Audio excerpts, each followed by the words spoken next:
Hello అండి, అందరికీ నమస్కారం. వెల్కమ్ టు మై ఛానల్ ఆహా ఏమి రుచి.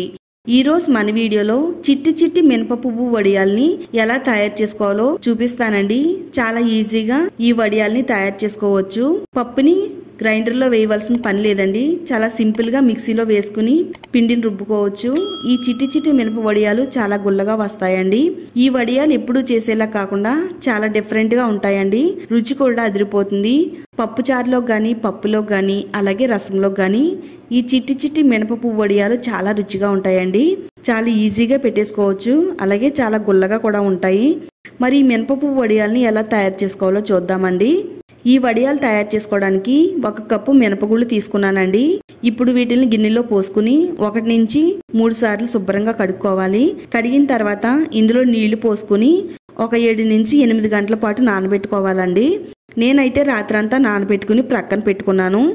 రాత్రంతా బాగా నానిన తర్వాత మరలా ఒకసారి నీళ్ళలో కడిగేసుకుని ఇప్పుడు వీటిల్ని మనం నీళ్ళు ఏమీ లేకుండా చేత్తో గాని లేదా స్ట్రైనర్తో గాని ఇలా స్ట్రైన్ చేసుకుని పక్కన పెట్టుకుందామండి.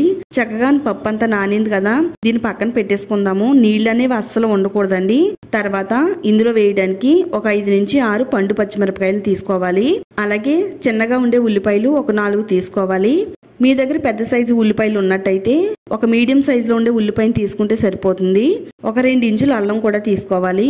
ఒక 5 నుంచి 6 వెల్లుల్లి రెబ్బలను కూడా తీసుకోవాలి. ఇప్పుడు పచ్చిమిరపకాయల్ని 2గా కట్ చేసుకుని పక్కన పెట్టుకుందామండి. మిక్సీ పట్టినప్పుడు త్వరగా గ్రైండ్ అవుతాయండి ఇలా కట్ చేసుకుంటే.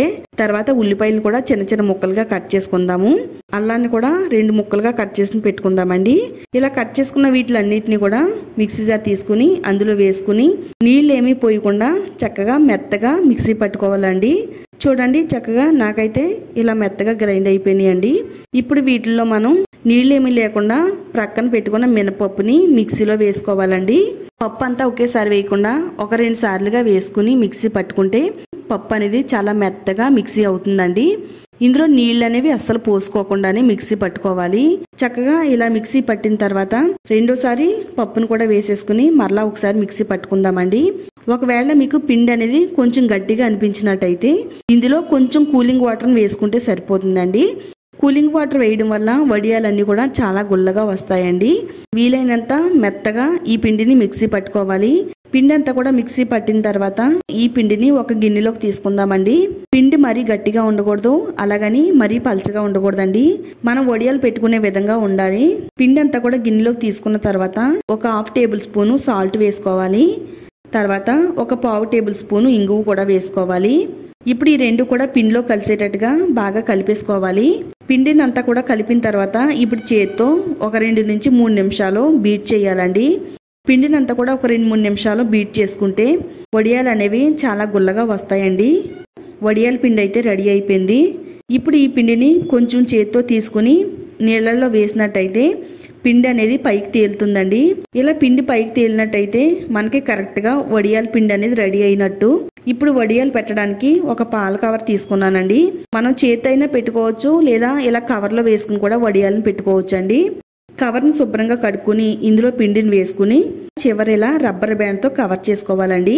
ఇప్పుడు చివరన మరీ పెద్దగా కాకుండా చిన్నగా కాకుండా ఇలా కట్ చేసి పెట్టుకోవాలి.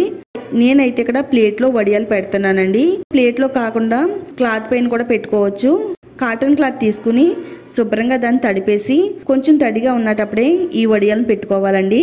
నేనైతే ఇక్కడ ఫ్యాన్ గాలి కింద కూర్చుని ప్లేట్లో పెట్టుకుంటున్నానండి.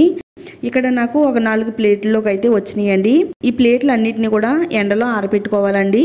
చక్కగా మనకి ఇవి ఎండలో అయితే చక్కగా ఆరిపోయినాయి కదా, ఇవి మనం చేత్తో ఇలా కదిపితే ఈజీగా వచ్చేయాలండి. అంతసేపు అయితే ఆరబెట్టుకోవాలి.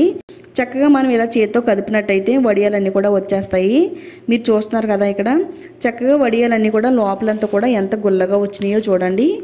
ఇప్పుడు వడియాలన్నిటిని కూడా ఇదే విధంగా చేత్తో కదుపుకుని అన్నిటిని కూడా ఒక ప్లేట్లో తీసేసుకుని వడియాల్ని మరలా కొద్దిసేపు ఎండలో ఆరబెట్టుకుందామండి.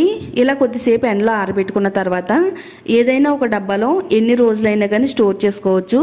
వడియాల్ని వేయించడానికి స్టవ్ పైన కడాయి పెట్టుకుని కడాయి వేడైన తర్వాత కొద్దిగా ఆయిల్ పోసుకోవాలండి. ఆయిల్ వేడైన తర్వాత స్టవ్ని సిమ్లో పెట్టుకుని మినపప్పు వడియాల్ని ఆయిల్లో వేసుకుని లో టు మీడియం ఫ్లేమ్లో చక్కగా వేయించుకోవాలండి.